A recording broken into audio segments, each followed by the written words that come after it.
Thank you. I'm going to limit what I'm saying entirely to Britain, not necessarily because I don't think there are interesting things to say about the comparison, but you've had scholars and writers in this series already from Poland and from Hungary, so I felt I should probably just limit, to my own increasingly strange island. Although it's a great honour to be in the middle of an exhibition that has all of this material on the Prague Metro, which is one of the real sort of great projects of the time in many ways, and really unjustly overlooked.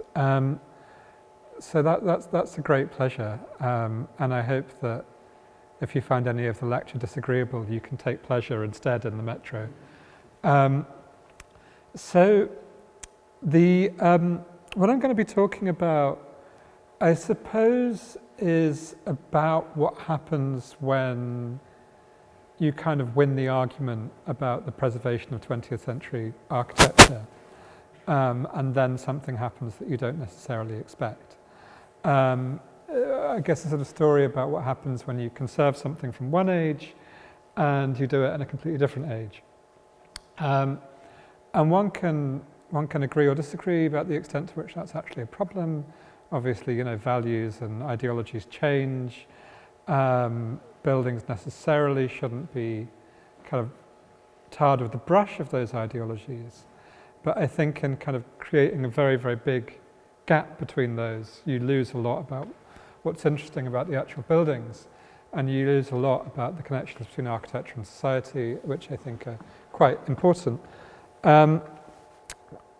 But the kind of period that I'm talking about in Britain is one which obviously was on the other side of the Cold War divide. A period roughly from about 1945 to about 1979, which could be, I suppose, described as social democratic. The actual governments for some of that period were conservative, but a series of reforms brought in 1945 by a socialist government stayed throughout that period before being dismantled in 1979. Some of those reforms are actually still in place, such as the healthcare system. Most of them are not. So without further ado, I wanted to start with Etsy. I think you can learn a lot about the world from online shopping. This is what I tell myself as I look at my bank balance. And I think it's also a good place to sort of see fan cultures emerge.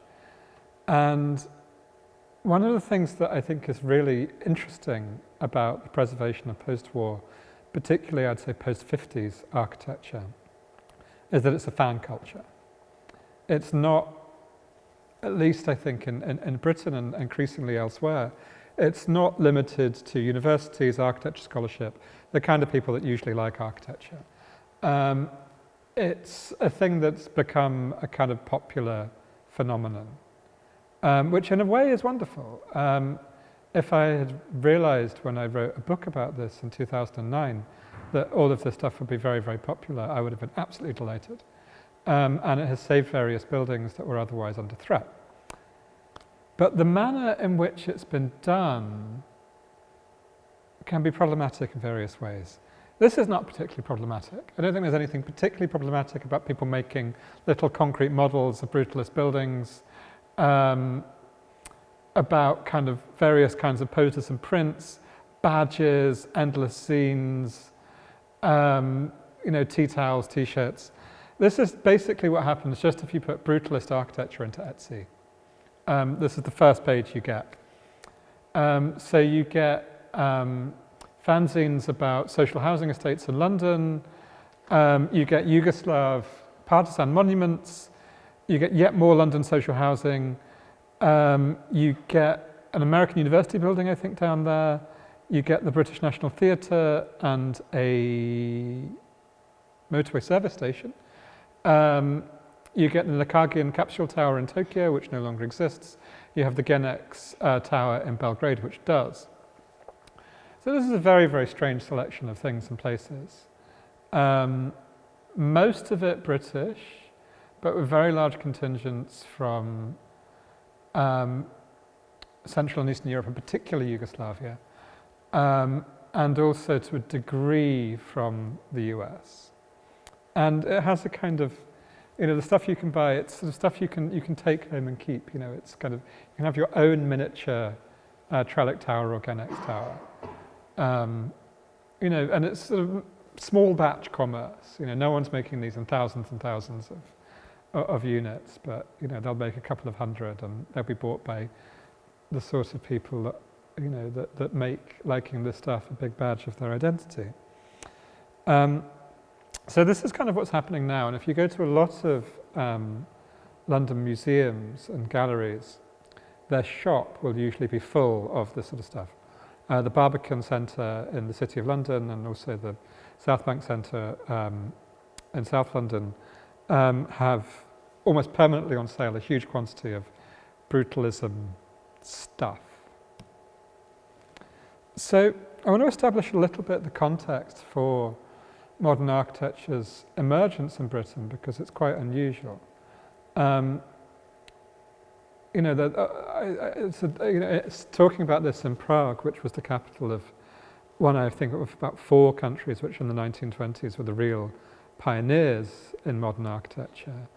And so it was Czechoslovakia, Germany, the Netherlands, and the early Soviet Union were really the 4 countries that really drove this thing forwards, with other countries following, and Britain following particularly late. But there's always that kind of the benefits in being a late starter. And one of the things that distinguishes, I think, modern architecture's role in Britain is I don't think there's any other European country where it was so closely associated with the Second World War, and so closely associated with the promise of what would be built after it. There's a whole load of kind of cultural kind of changes which were in preparation in the 1930s, and only really after 1945 get to be kind of rolled out in full. And one of them is modern architecture, which in the 20s and 30s, particularly the 20s, was really not only not popular in Britain, there was very, very little of it. The kind of like the architecture that would have been called international style or Neues Bauen or constructivist or what have you. By 1930, there are maybe 2 buildings in Britain, 2, 3 at most. By 1935, there are a lot more, and that's largely to do with the massive emigration from Europe as a result of the Nazification of Europe. In some cases, also due to the Stalinification of Europe, and particularly of a group of Polish architects who came over at the start of the war. But mainly, it was exiles from first Germany, then Austria, then Czechoslovakia. And there were hundreds of architects from each of those countries which came over. They weren't legally allowed to practice on their own, they had to go into partnership with British architects. And although kind of revisionist historians have kind of tried to pick apart this myth a little bit, it's basically the case that without Nazi Germany, you wouldn't have got modern architecture in Britain, I don't imagine. Or at least it would have taken a lot longer.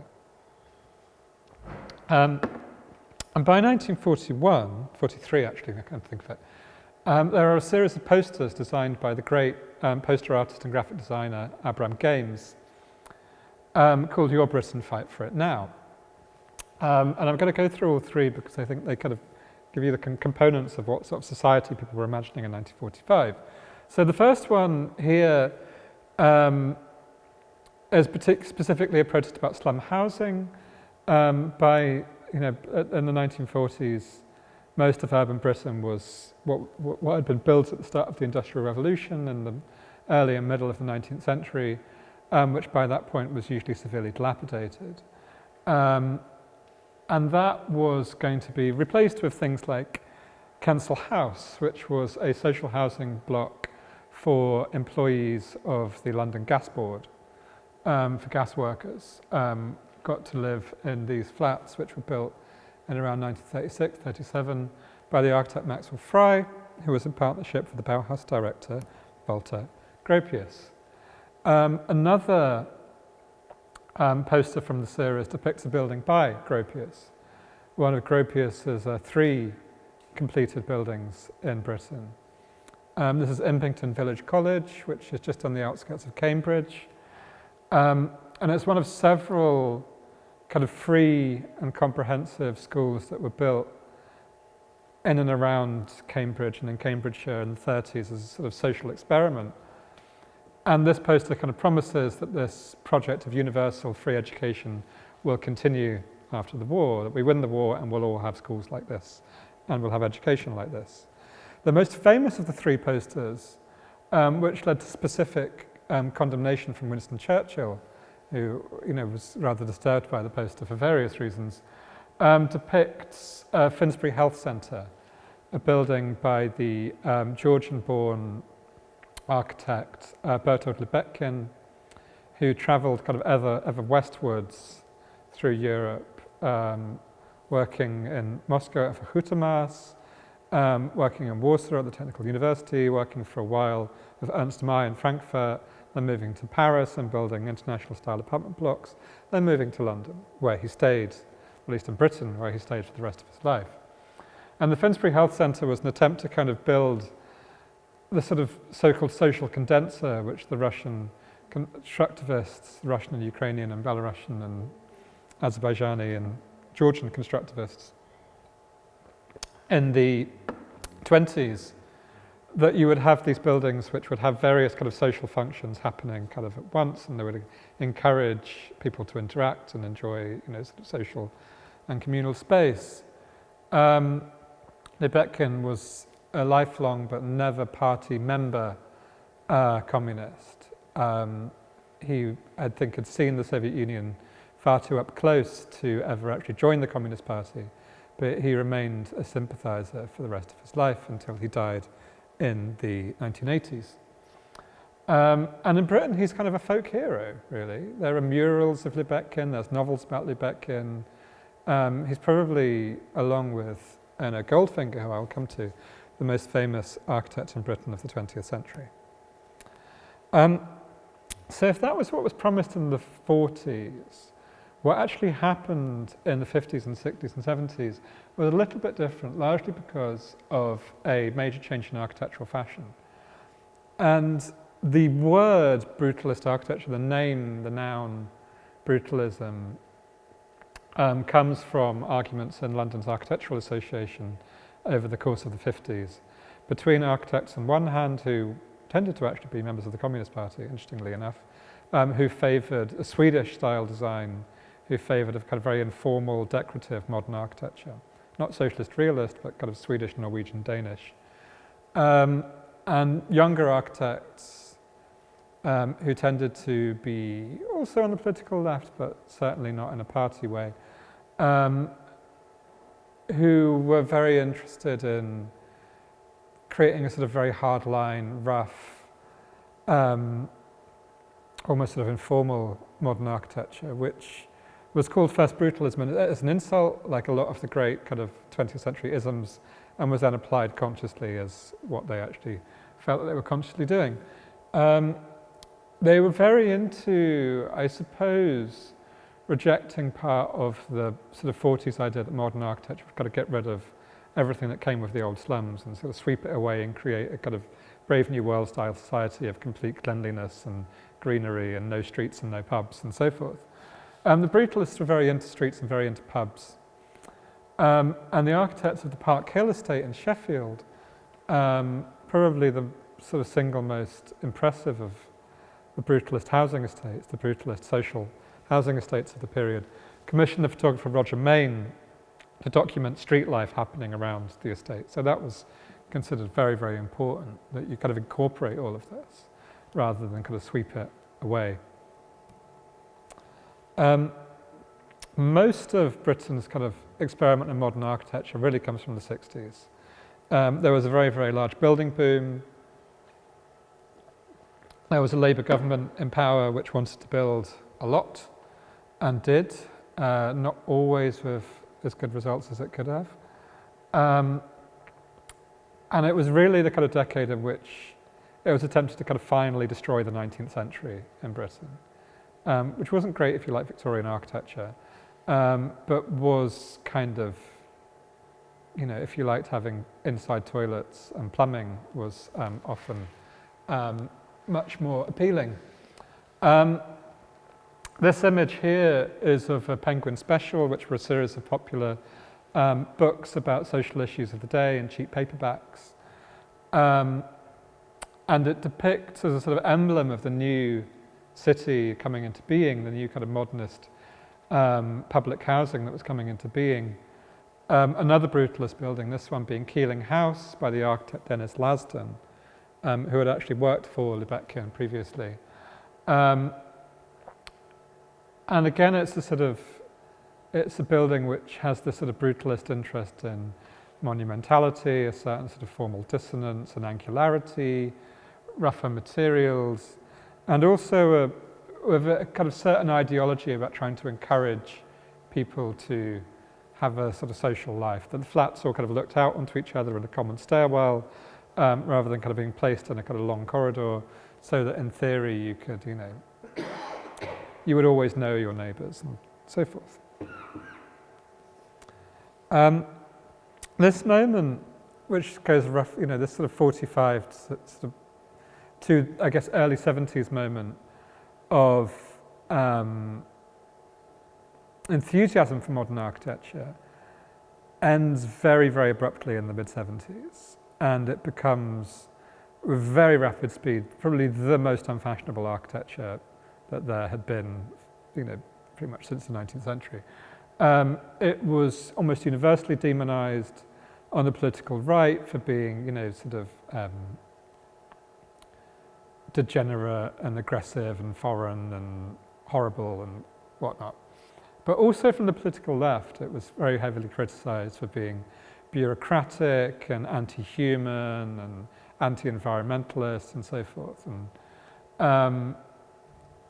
there were very, very few people by the mid-1970s who would defend this kind of architecture. And so they were from the kind of 80s onwards, there were a series of very, very high-profile demolitions. One of the first to go, and one of those which I think was the first where there was a campaign to save the building in question, was the Tricorn Centre in Portsmouth, down the road from where I'm from in the city of Southampton. And this was a commercial project. Some of the kind of most hated projects and most kind of controversial projects were commercial projects that usually involved taking over a large part of the Victorian city centre, demolishing it, and then building a kind of multifunctional structure, kind of a little like the megastructures that Rainer Banham talks about, although usually a lot less ambitious architecturally, where you would have shops and housing and leisure facilities. The Tricorn by the 90s, when I knew it, had a branch of Laser Quest. 90s kids will remember. Those that don't, it was a game where you went around and shot people with lasers in a kind of underground bunker type space with lots of strobe lighting. It seemed like the ideal place to do something like that in this kind of increasingly sort of faded and dilapidated concrete structure, which by the late 90s had stalactites on it. The concrete had really aged very, very poorly. And it worked quite well as a sort of Gothic cave. It was always popular with the city's Goths, actually, specifically. But a lot of the projects which faced demolition, particularly during the 2000s and 2010s, were projects that you can tie much more closely to that 45 to 79 political moment. So shopping centres got built after 1979. They didn't look like the Tricorn Centre anymore, but they kept being built. After 1979, you didn't build public housing anymore in Britain. Kind of a few examples of it, very, very rare. But mostly it's a project which completely ends. It's a project which actually far predates 1945, and the project of kind of non-market housing kept at a permanently controlled rent, actually dates back to the 1880s and 1890s in Britain, and has been built in arts and crafts styles and traditional styles. But it became very, very associated with modernism because of the fact that that's when the kind of biggest building projects were in the 60s. And a process happened after 1981 when the right to buy your public housing flat, your council flat or council house was brought in. Those areas of housing that were very, very popular, which were generally kind of pre-war single-family houses, were very rapidly privatized by their residents. So people who were in housing need tended to be placed in the post-war housing, which then itself underwent an accelerated process of dilapidation. One of the places this happened to is Robin Hood Gardens in Poplar in East London, which is a project by the extremely famous architects Alison and Peter Smithson, arguably the coiners of the term brutalism, major kind of architectural academics and writers. As architects, I mean, it's a very similar project to the earlier Park Hill in Sheffield, and in many ways not as architecturally successful. But it had its defenders, and a lot of residents had kind of built lives there and didn't particularly want to move. But for the last kind of 10 years, it's been undergoing an agonizingly long process of first everyone being moved out of it, and then the buildings being kind of gradually demolished. One half of it has now totally gone. One half of it, last time I checked, is still partly there, or they're completely derelict. And one part of it has been taken out to be put in the Victoria and Albert Museum as a sort of little sort of design artifact. Too big to buy on Etsy, but I think following a quite similar principle. One of the other parts of that project, I think kind of the Your Britain posters point to this as well, is a very large change in education, which in Britain has always been, I think, for a long time, based on a sort of tripartite system, which we could roughly describe as comprehensive schools for the working class, grammar schools for the middle class, and so-called public, i.e. private schools for the upper class. And that system was dismantled in the 60s in favour of a system that in theory would have everyone going to comprehensive schools, although as the private schools were never actually banned, it replaced a 3-tier system with a 2-tier system. Comprehensive schools still exist, more or less. Most people still go to them. I went to one. But a lot of their original architecture was destroyed in the 2000s in particular, when there was a new wave of school building, frequently involving private finance in favour of the financiers getting to run the schools, which had some interesting effects, particularly when religious groups were providing the finance, but that's another argument. So this is the kind of most famous brutalist school to have been demolished. This is the Pimlico School in right in the centre of London, walking distance from Westminster. It was designed by the Greater London Council Architects Department, so by a kind of in-house state firm, specifically by an architect called John Bancroft, who was the head architect there on this particular scheme. And this was demolished, if I remember rightly, in about 2009 or 10. By this point, the campaigns against demolition have become much bigger. So the campaign against the demolition of the Tricorn was kind of a joke. I mean, people who were campaigning for it to be preserved genuinely wanted it to be, but didn't expect it was actually going to happen.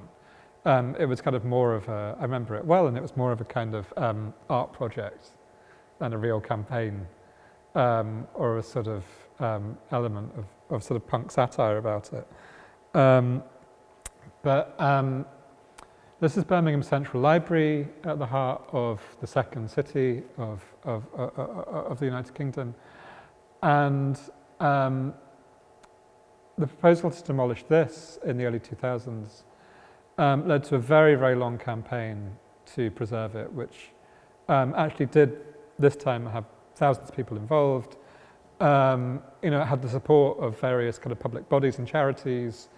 It had, for the first time, T-shirts and mugs and models and other such things were used in order to kind of raise awareness of the building. And even English Heritage, as it then was, the kind of state body that recommends the preservation of buildings, recommended that it be conserved.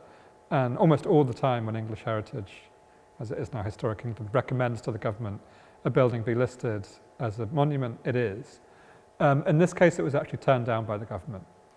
Largely, I think, due to the lobbying of Birmingham City Council, who wanted to sell the land and develop it, basically, and got in a sort of second-rate new library by the architects NVRDV, who do a very different kind of architecture. And the building was demolished finally about 7 years ago. And it's kind of the cause célèbre now, really, of modern architecture preservation in Britain. And it's the one that got away. It's the one genuine, all the medals masterpiece that got smashed up. I also wanted to throw this in because sometimes the kind of ideology in this sort of stuff is a bit more explicit. So this is a mural in the South Wales city of Newport, which was originally part of another kind of shopping megastructure of the 60s. And in the underpass that connected it to the rest of the city, there was a continuous mosaic mural of a pitched battle that took place in Newport in the 1840s between supporters of the Chartist movement and the police and the army.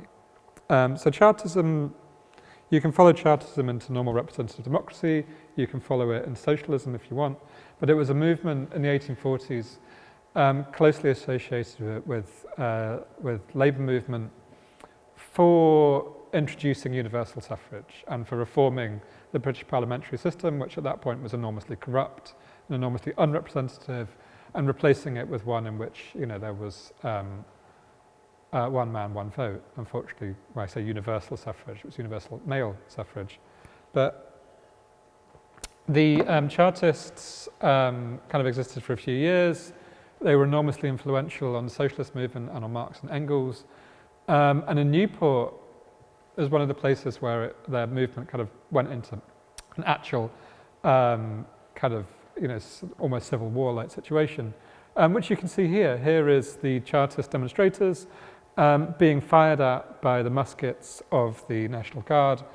And this mural, again, it was sort of part of a 60s project, so it was considered to be part of an era that was being swept away in favour of new shiny buildings and new shiny shops. But the mural, because it said so much about the place's history, was supposed to be kind of taken down and then put back up in another area of the city. This never happened. So over 10 years now since it was demolished, it's never been put back. And I suppose in lots of the rest of Europe, east of the Elbe, particularly east of the Vistula, removing a mural like that would be considered an act of decommunization. In Britain, it just happened because it was in the way of shopping. Although I think the ideological element was probably a convenient bonus. Another kind of building which gets demolished at this point is the Trinity Square car park in Gateshead in the northeast by the same architect, Owen, who designed the Tricorn Centre in Portsmouth, which I showed the black and white photo of earlier on. Most of the photos are mine, but that one wasn't, which is why it was good. The Trinity Square car park was another kind of commercial megastructure of the late 60s.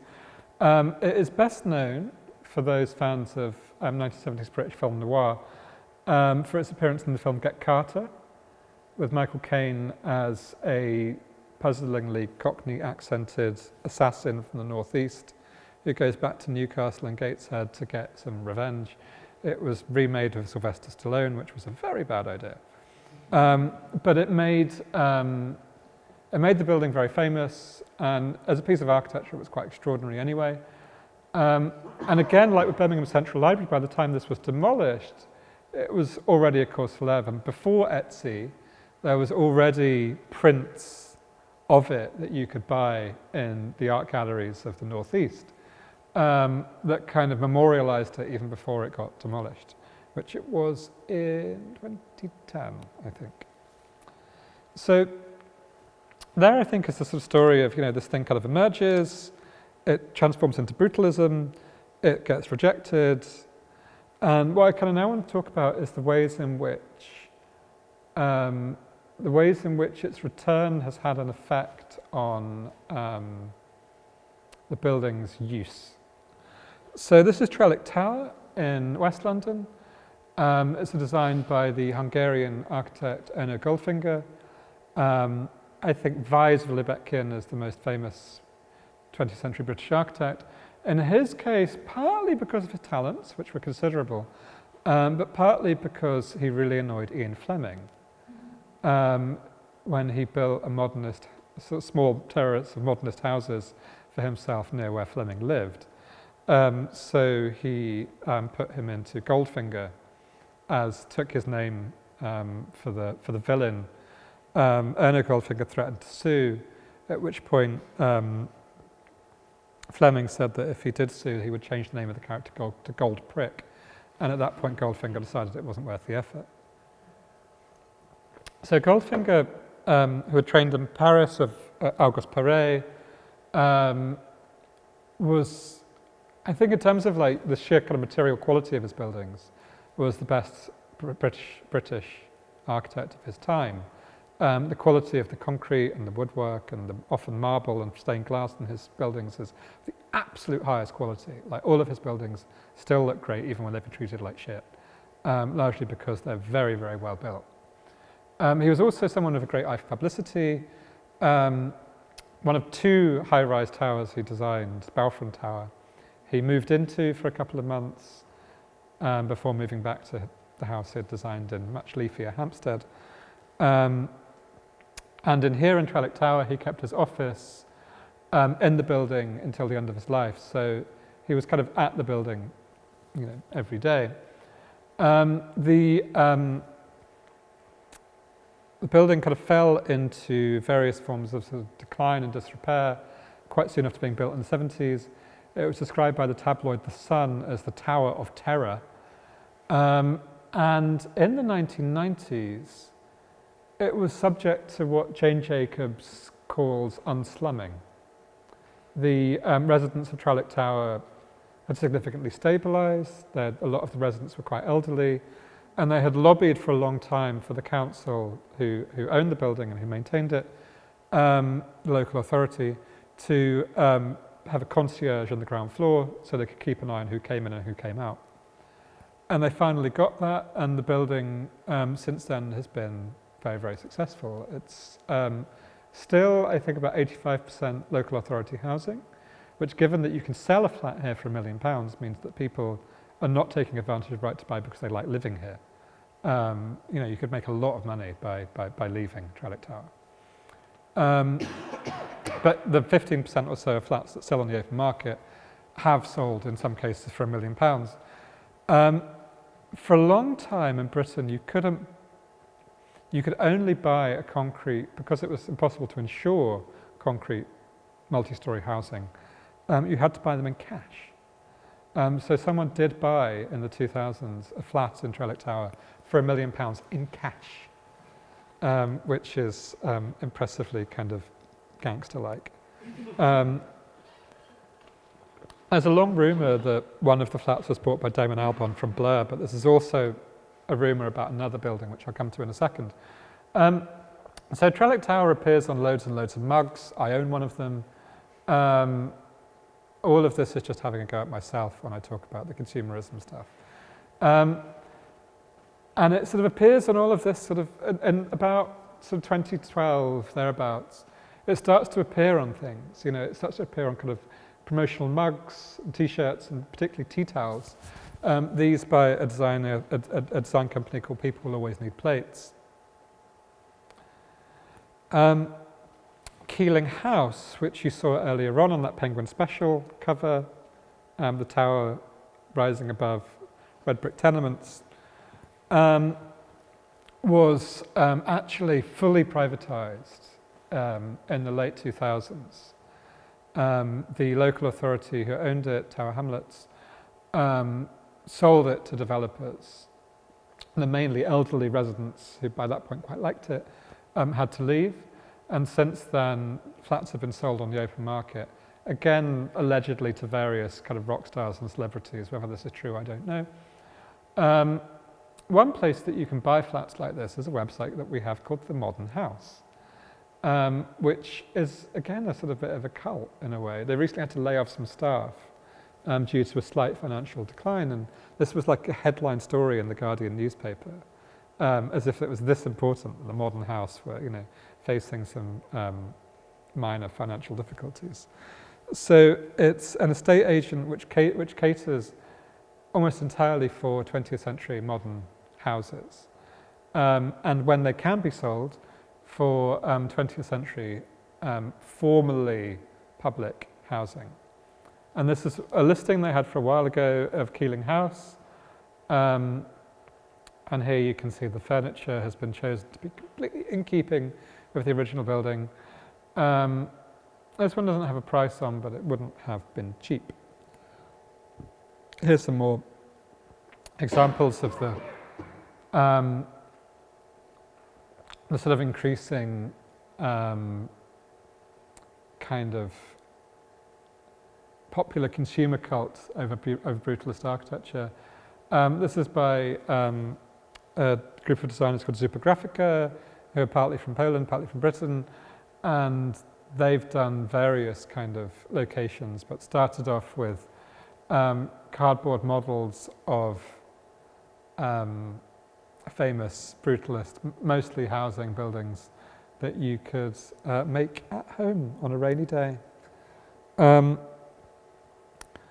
The quantity of these things is ever increasing, and one, I think, useful way of seeing how popular they've become is the designer Adam Nathaniel Furman, who mainly originally sort of did designs based on postmodern architecture of the 80s, has recently been doing a range of consumer goods, including cushions, of brutalist architecture as well. So almost in a kind of like you can't beat them, join them. They're very nice. Lots of these things I have, again, so, caveat emptor. This is of a block which still exists as mainly social housing, actually about a mile away from where I live in southeast London. And from £27 you can buy it as a cushion. This sort of changing trend is one that I think you can sort of tell the extent of that trend by the fact that it's been noticed by newspapers like The Telegraph. So The Telegraph has always been the British kind of conservative journal of record. You can still find regular articles in it about the totalitarian evils of modern architecture, and particularly of brutalist architecture. And yet, they had a whole article very recently about people who lived in brutalist housing. Most of it formerly local authority housing that via the right to buy and the processes that come from that has been made available to people with the money to pay for it if they like the buildings. And I think this headline is just says it all, really. Both headline and picture is just perfect. Someone's got a lovely garden in the Alexandra Road estate in North London, a particularly impressive housing estate of the 70s. And then this, would you live in a concrete jungle? Meet the brutalists who prefer modern cool to cozy cottages. And what this is really saying is, middle class people like this too. It's so, now you get like people that we consider normal people, not like the people that had to live in it before, But, you know, people like us are moving into it. How extraordinary. And, you know, after that, the deluge, really. So this is Balfron Tower, mentioned earlier on, the earlier of Goldfinger's 2 public housing towers in London, this one in a much rougher area in the East End. This underwent a really interesting kind of slow process of privatization, which involved first flats in there that had become vacant were given to artists as studios. So the first thing that happened there was a very, very concrete process of getting in the artists. And that kind of very familiar thing from, you know, sort of New York in the 70s onwards, of how do you get, you know, an area which has been economically depressed for a while to, you know, to have a little property boom. You get in the artists first, then you get the artists out, and then you get in the bankers. And that's literally what they planned from the start. So they got in artists to have studios, they got rid of the artists, and then they removed everyone from the building. And now they're selling it to people, again, for quite a large sum of money. Apartments from £375,000, mainly aimed at people working in the financial centre of Canary Wharf, which is very nearby. Interestingly, none of the flats have sold. And there's various reasons been given as to why this is. One of those reasons is that the original interiors were completely stripped out and replaced with a sort of, I guess, a sort of modern Airbnb chic look. You know, lots of kind of bare walls and minimalism and so forth. So it lost its kind of 1960s character. Also, very, very big, shiny new blue windows were added to the building, despite it being listed as a heritage monument, which again stopped the building from really kind of having the nostalgia quality that it had. So, for those that, you know, would normally want a kind of luxury apartment building, of which there are many in the area, it's off-putting because it's so obviously social housing. It's still surrounded by, it's in the middle of a social housing estate. So those people will just move into actual luxury high-rises. Whereas those that want to, you know, those who prefer modern cool to cosy cottages aren't going to move to it because it's not got the modern cool anymore. So currently, it's almost completely empty. So well done, everyone. Another process which is kind of notorious where this has happened is Park Hill in Sheffield, which we briefly had early on with the image of kids playing football taken by Roger Main.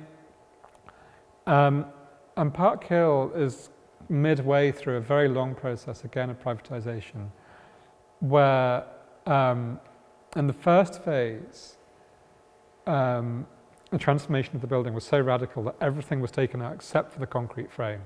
It had been decided rather dubiously that the frame was the reason why the building was listed. So you could take everything else out, and then you could just put in brightly coloured shiny panels and completely new apartments. And it's not sold particularly well either, although it has sold, unlike the London example, particularly to people working in Sheffield's 2 universities. The original building took 3 years to build. This building, its current incarnation, is about 50% rebuilt and the other 50% derelict. And that has been going on since 2008. So it has taken 15 years to gentrify half of it. So now I want to talk about some success stories. Some examples where I think the building's actual purpose has been retained. And I think one of the things before I go on to that I have to kind of point out is that all this has been happening, this kind of privatisation of housing has been happening while there's been an enormous crisis of housing affordability and availability in Britain, particularly in London. There's not really been any point since the 19th century where housing has been so expensive. Its quality has also deteriorated quite rapidly. There's major problems with damp, major problems with maintenance. Obviously, everyone now knows about the Grenfell Tower, not far from Trellick Tower, a concrete block which was renovated with flammable cladding, which went on fire in 2017, killing around 80 of its inhabitants. So there's a major kind of, the question of renovation of the building, but not the thing that it originally did, means different things depending on what you think the building should or shouldn't be doing. So the paradox, I think, with this housing is that the housing has been privatized and kind of wasted in a lot of cases at the moment in which it is most needed as social housing, more needed than it has been for a very, very long time. However, with a lot of other buildings, that kind of urgency isn't there necessarily. There are examples I can think of factory buildings being turned into hotels, of civic centres being turned into blocks of luxury flats, which, sometimes this has been done with a degree of attention to the original building's fabric, sometimes it hasn't, but I think is much less of a problem than when it's been done with housing. So my last examples are just ones where I think it's been done well. This is Preston Bus Station in a city in the northwest of England, very much in the kind of Paul Rudolph vein of kind of very, very expressive brutalism. Designed by the Architects Building Design Partnership, who were local to Preston. This was slated for demolition for a very long time, and it underwent another one of those campaigns, much as in Birmingham, of quite a lot of people trying to get the building saved. For a very, very long time, this was not the plan, and then a planned shopping mall that was going to be built on top of it, that was going to replace it, was cancelled, and it kind of sat for a while with no one really knowing what to do. And then a new local authority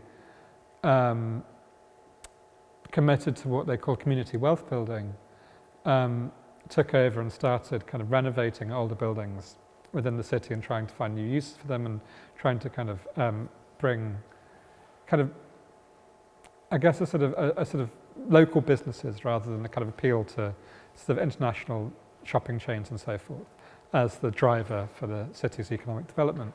And so this meant renovating the bus station. The clock actually tells the right time now. For about 10 years, I never knew it tell the right time, and now it does. And the area around is now very big for, the kind of local businesses that you get nowadays in a town like Preston, which means a lot of craft beer. There's also been some quite interesting examples of really, really mundane post-war buildings being renovated quite interestingly. This is the Star and Shadow Cinema in Newcastle, of Get Carter fame. And it's a very, very ordinary, I think, 70s light industrial unit, which would have had, I imagine, car showrooms or a repair shop or what have you, which was squatted at first, I believe, and then became a so-called sort of social enterprise as a local community cinema. And because of the fact that no one's really trying to preserve the building as such as a great work of architecture, there's been quite a lot of changes to it. But I think within this, probably there's more something that a lot of modern architects would recognize. That obviously modern architects, were deeply hostile to nostalgia, in a lot of cases, particularly people like Goldfinger. Very, very hostile also to property development. And all the things that went with that, and to sort of speculative capitalism. And the idea of just taking a 1970s building and putting in this quite new sort of lightweight wooden structure in it, wood and steel structure, I think would have actually been very appealing to a lot of modern architects. You're making it new while retaining a lot of the spacious qualities of the original building. So there's that, I think, as one positive example. There's one where it's come about through sort of community wealth building and through kind of changes at the political level of the local authority shifting towards more imaginative ideas about what to do with the city and its buildings. One has been more of a sort of from below thing of, local activists and then charities taking a thing over and finding new uses for it.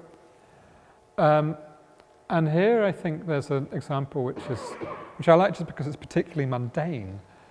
So this is Grove Park Youth Club. It's part of an estate of very, very ordinary 1960s towers. The kind of, very, very kind of mundane architecture of that era. A series of point blocks in green space in a very, very kind of uninteresting and unsexy bit of London. They still stand, the towers still stand, but the kind of green spaces in between have been gradually filled in with new housing blocks, such as the one you can see just there. And the original plan was that the youth club would also be swept away and new housing would be built in place of it, and there wouldn't be a youth centre there anymore. Given the people living in the towers were still in many cases quite young, and those youth clubs have often been about sort of trying to kind of offer something to local kids that isn't some of the more dubious things I think you can do as a teenager in South London, let's say. That instead it kind of offers just kind of quite ordinary leisure facilities like this table football set you can see here. And again, after a very, very long battle to stop the building being demolished and replaced with more speculative private housing, the building was actually saved. A long campaign there actually managed to get the thing retained. And I think this is a particularly interesting example because of the fact that it's such an ordinary bit of architecture that normally it wouldn't be listed, it wouldn't be listable. There's a lot of buildings very like it. The materials are quite ordinary, or they're quite nice. It's not a great work of architecture by a famous architect. However, one of the reasons why it managed to get saved was that it had a large injection of cash from someone that was quite famous, which was the footballer, I believe it was Rio Ferdinand actually, that put a load of money into it with a sports charity that he has. So in the end, this kind of attempt to save something for out of sort of London social architecture was saved partly because of the fact that someone very rich managed to help out. Although I think in a much more defensible way than a lot of the others. So that's where I want to stop with my kind of, series of British examples, positive and negative. You will note that the kind of examples at the end, of which I think have been quite positive, that none of them have been housing. And it seems impossible now to renovate 20th century, particularly brutalist housing, without privatising it. I know of almost no examples of it being successfully renovated without being sold off, which I think says something about the sheer kind of pressure of housing values on things like architectural preservation in Britain. But anyway, that's the story from the island, one of several stories that could be told of the architecture of the era. And I imagine the story here is in some ways different and in some ways the same. So, thank you.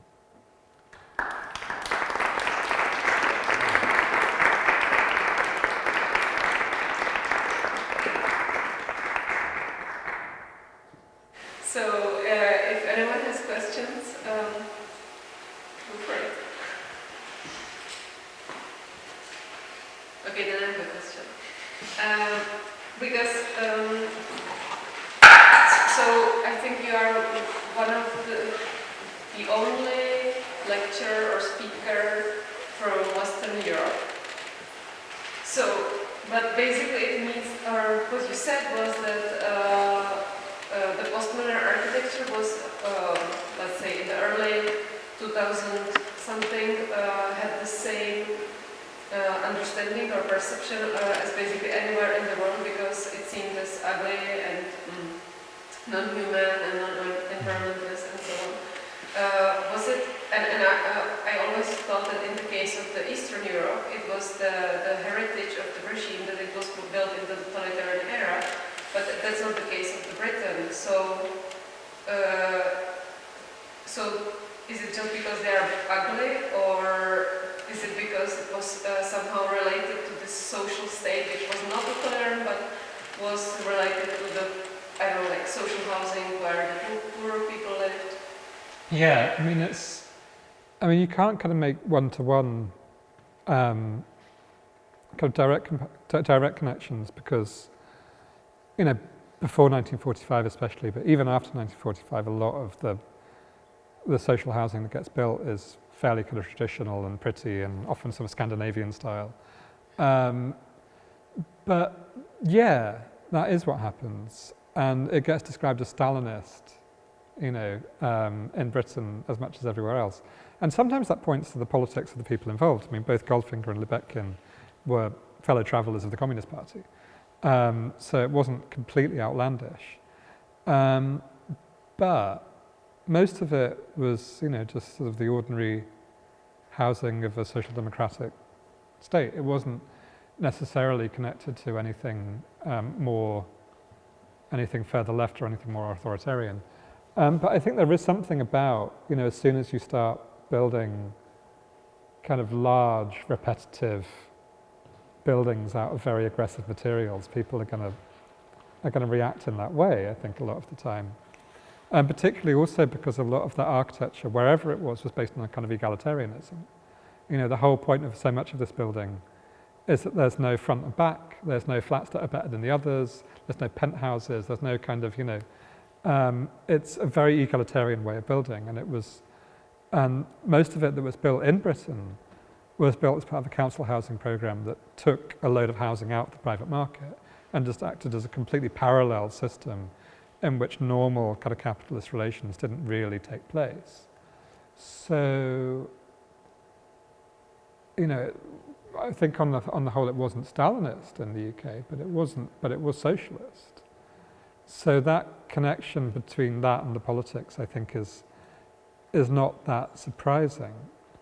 And when that politics was particularly unpopular, in the 80s and 90s in particular, the buildings were rejected with the politics and seen as the expression of that politics.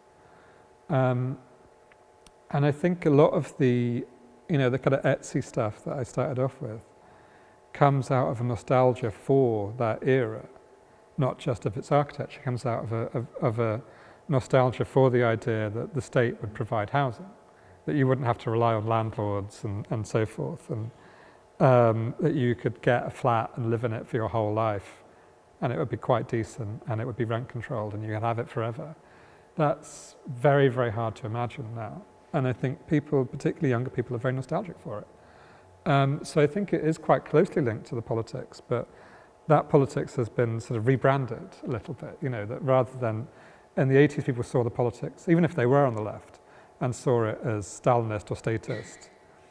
Now people look at the same buildings and they see a different politics happening in it, but they're still seeing it politically. I was actually wondering if the perception started to change also in the political way, or whether you see some change maybe in the younger generation, because a year ago or so we had a guest for a totally another topic, but Charlie Edmonds, he's like 25 or 6 years old, and his topic was basically how the architects worked, and that in this period 70% of architects, I think, were employed as a state or municipal employees. Yeah. So there was nostalgia, like for him, and I understood for his generation, it was also related to what architecture meant or what was built in the period and who did it serve. So basically, the question is how much this perception of this idea of this period is spread among anyone, but maybe is it primarily among the younger generation of architects? Young, very, very broadly conceived. The definition of what's young might have shifted a bit. It's a millennials and younger thing. I was born in 1981, so I'm just in there rather than Generation X by a year.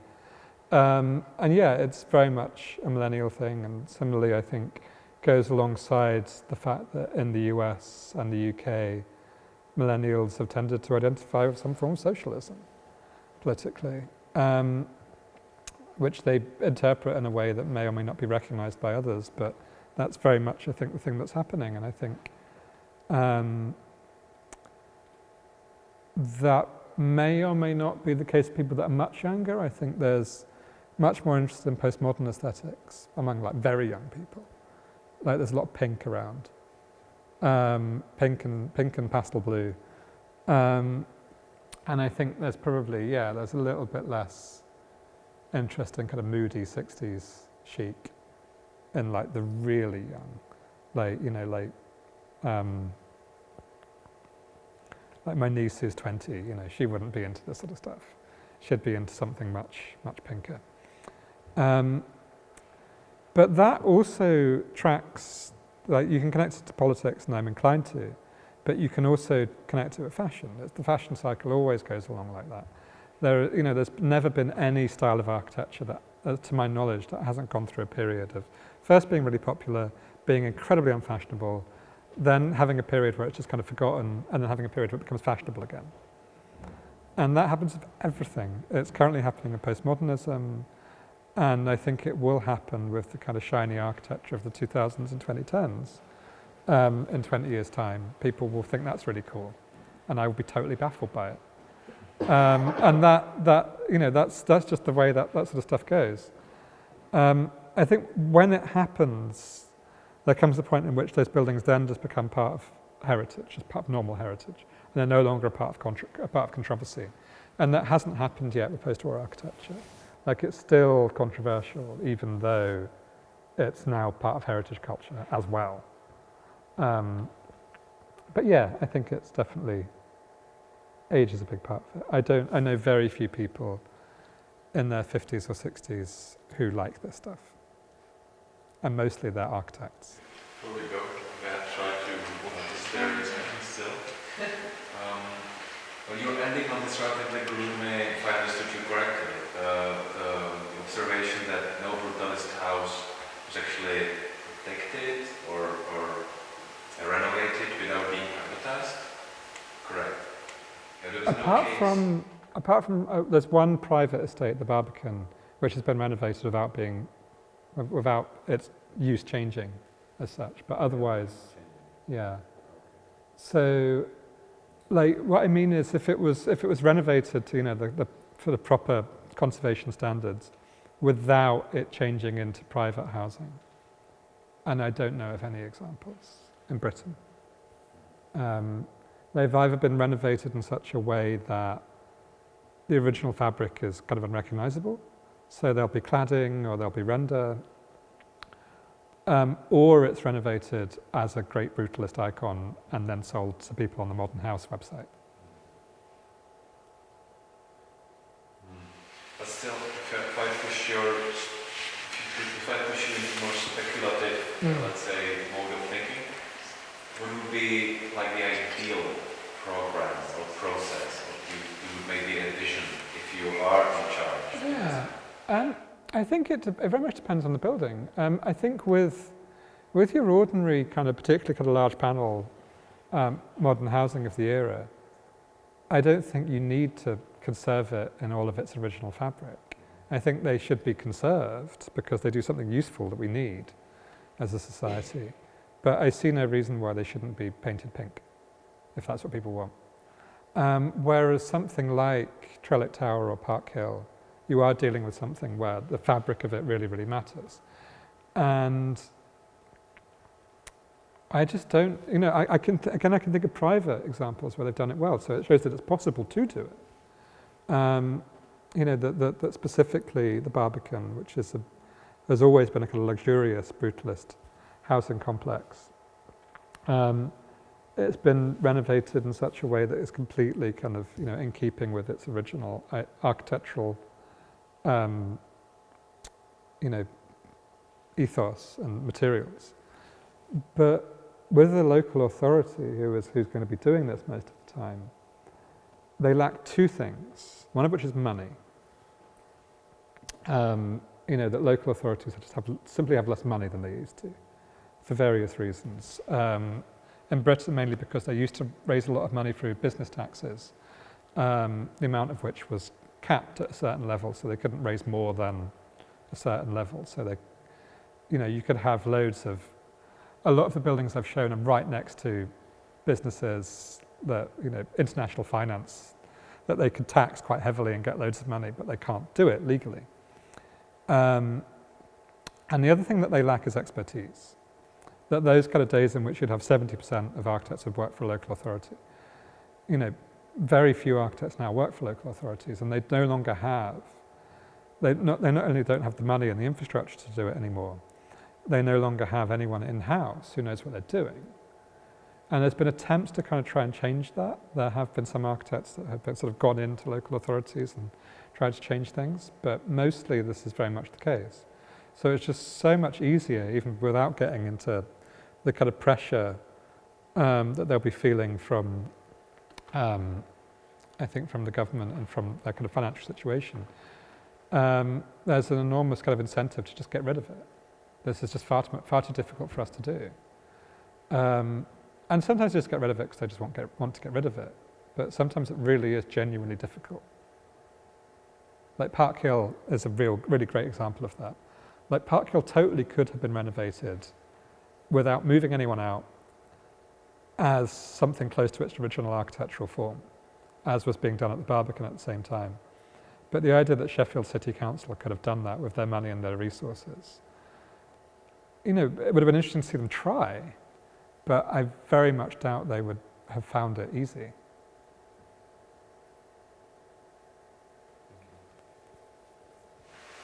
Actually, I have one more question. I was wondering if, because if I'm not mistaken, most of the examples you've shown are from London, or not all of them. Oh, I tried not to be London-centric, but the famous ones are all London. But yeah. No, I was basically wondering if, like in other cities which might not be that rich as London is, whether the architecture, which might be the same quality as the one in London, is less popular because of the social structure or demographic structure of those regions or cities. Yes and no. Birmingham and Sheffield have hipsters too. So, they're big cities. So plenty of people, Birmingham and, there's some of these are places that had, real large kind of preservation campaigns for those buildings, as big as any in London. So, not really in the cities, not in like Manchester, Birmingham, Leeds, Glasgow, Newcastle. That wouldn't be the case. They all have kind of, a kind of engaged activist groups, and they have big universities, and they have hipsters. Somewhere like Preston is more interesting, and that's why I like the Preston example. Preston really doesn't, in anything like the same way, have any of that. It has a very small university. It's kind of, a sort of third-tier city, really. Quite a small population. And yet it managed to do this. And I think that it's the only one where the building got preserved because of a political change, is Preston. So I think that's, that's an interesting outlier. The place where I think where the story's kind of quite interesting, which I've totally ignored here, is the new towns. Because there's this whole network of new towns built in the 50s, in particular, and generally after 1945, which have an absolute wealth of post-war architecture, which has frequently been very, very badly treated. And they are, in many cases, the places where you are least likely to find a hipster. So actually, like some of them, like Stevenage, Cumbernauld, Milton Keynes, are real like gold dust for the person who has the Etsy collection of modernist stuff, or has like a Pinterest board of all the modernism they like. That's where you'd want to go because it's got all this stuff. But the towns themselves are so boring that no one really. I can think of one or two people that have moved to them from London out of architectural enthusiasm, but they're the vanguard. So that's the example. I wouldn't say it would be like poorer cities. People aren't interested in this stuff, not necessarily. But new towns, where it's all there is this stuff. I think it's much more difficult to make a case for it. And people are much more like, you like that? Really? Really?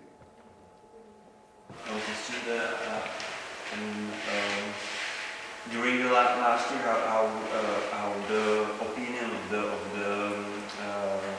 English heritage has changed? If the official opinion is more. Yeah, that's true. No, it's a question. How they. Well, as in the heritage organisation. Yeah. It's been a slow process. So there was a particular officer at English Heritage who died earlier this year, Elaine Harwood, who was absolutely tireless in trying to list and save as much of the stuff as she could, and did so at first with a lot of opposition, and had quite a frustrating time. I mean, she still managed to get a lot protected.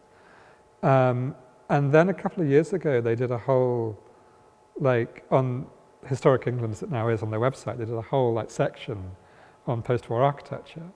And so finally it was the thing that they weren't kind of embarrassed anymore of we also list some of this stuff, but we don't like to talk about it. They were celebrating it. So that has been a change. And that, I think, reflects also just, the changes in conservation specifically, that people going into conservation and working in conservation bring with it a liking for that period, and expect that they'll be conserving that like they will be the 18th century. So yeah, that's been a big change.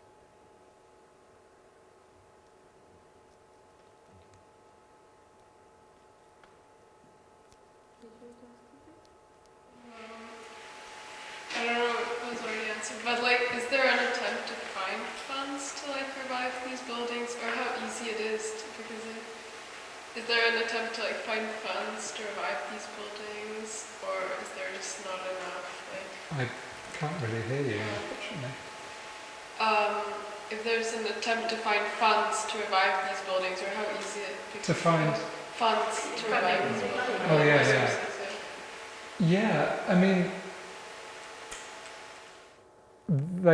funds tend to come with strings attached. And one of the reasons I kind of ended with the footballer saving the youth centre was that was one example where I thought the finding of funds was actually quite uncontroversial. You were able to kind of find a charity which happened to be founded by a footballer who wanted to look after youth clubs and save them from demolition. And so that was a really straightforward thing. Whereas elsewhere, you can get government grants from English Heritage, Historic England rather, but they tend to not be very large.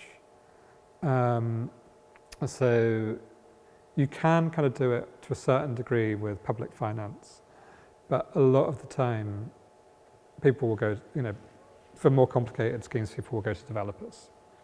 And developers, of course, in exchange for the money, they want to be able to make it as well. So it's often been quite problematic. And that really comes from a specific policy choice from around 2010, which is when, as part of the austerity program that was brought in then, a whole load of arts organisations and arts funding organisations had their funding cut or were completely abolished in some cases. So there were a lot of local development agencies and local arts councils and so on across the country, which in 2010 just disappeared. So since then, it's been much more difficult to raise money, and particularly outside of London, for a lot of these sorts of projects, because that layer isn't there anymore.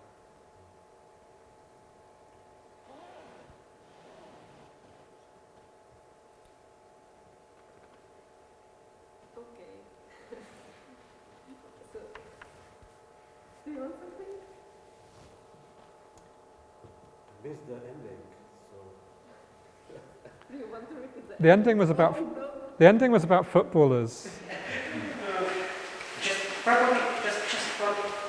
more question, because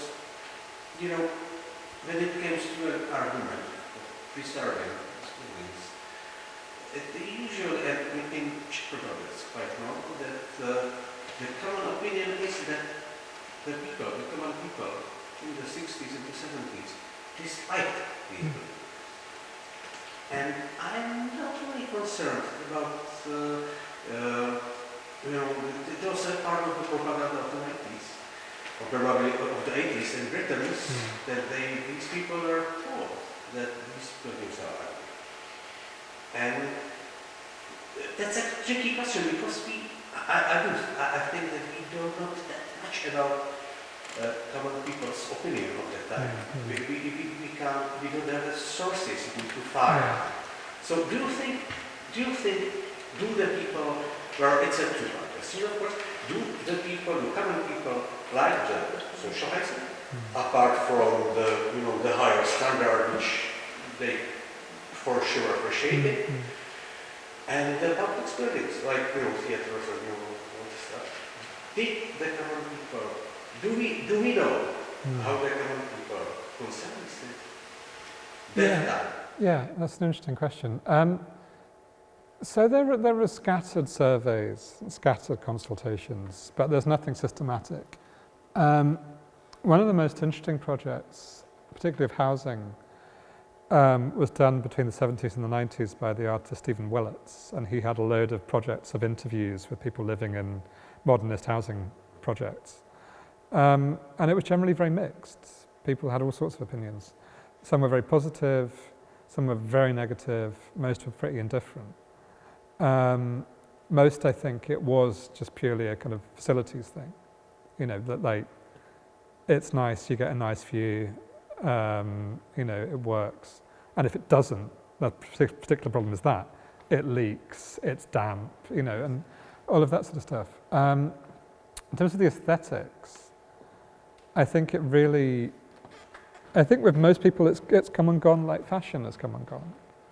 That in the 60s, I imagine, and there's scattered evidence of this, in the 60s, a lot of this stuff was welcomed in the same way, a new shiny building in your town is welcomed now. You're like, it shows there's investment, it shows, the novelty and the investment and the kind of, the sense that someone kind of gives a shit. And it's a new thing. And then when it was seen, in the 70s and 80s as something, to be ashamed of, that's generally, I think, the direction people went in. And that's the fashion has shifted back, that's shifted back too. And I think there's one of the examples that comes to mind is actually on this estate, on Alexandra Road, also known as Rowley Way. There was a film about 7 or 8 years ago called Rowley Way Speaks for Itself, which was just made by residents about the housing there and what they themselves thought of it. And it was overwhelmingly positive, but then it is an unusually good example. Like, it's a very, very, very good housing estate. It wasn't high-end. And it wasn't high rise. It was very well built, and people love it. But I mean, it'd be weird if they didn't. Whereas with a lot of other stuff that's in worse condition, or it's not as well built, or that's high rise, there's much less. It's much less easy to kind of do that. But there is that whole film of people going around their estate and going like, let me take you around in my estate, it's great. But as I say, there's nothing systematic. So I think it's ebbed and flowed, basically.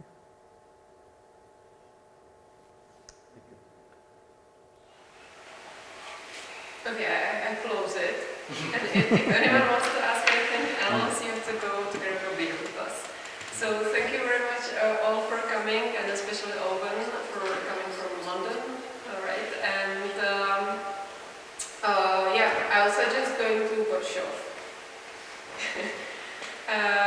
So if anyone wants to join us, we'll go to Warsaw. And so thank you.